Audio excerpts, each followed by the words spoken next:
Buonasera, dalla Teso Struttura di Matera abbiamo visto la conclusione di questo incontro, oseremmo dire abbastanza tirato, agonistico e maschio, tra la Puma Viareggio e la Roller Matera. Siamo qui con una figura importante, diciamo nuova nel roster della Roller Matera, il secondo allenatore Michele, a cui cediamo ovviamente la parola per darci, se può, ovviamente la sua prima impressione su come ha visto la squadra.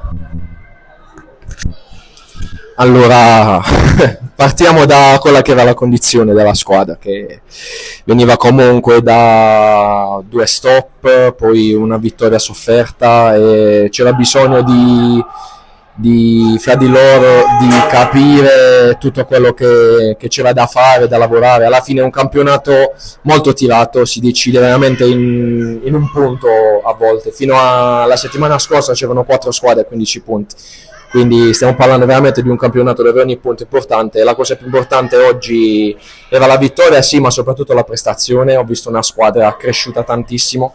Questa settimana già avevano dato molti segnali durante gli allenamenti del fatto che stavano tornando a una condizione di forma veramente ottimale, e alla fine siamo venuti qui oggi a ritirare i frutti di questo lavoro, nonostante la Puma sia stata una squadra veramente ostica.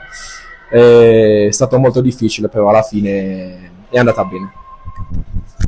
Noi ringraziamo Michele, uno, per le parole che ha speso nei riguardi di questa squadra che oggi, come stava dicendo giustamente lui, ha riacceso i motori, e noi lo ringraziamo doppiamente anche perché è venuto ad ampliare, a potenziare ovviamente il settore tecnico. Quindi in bocca al lupo per il futuro e che arrivino i successi.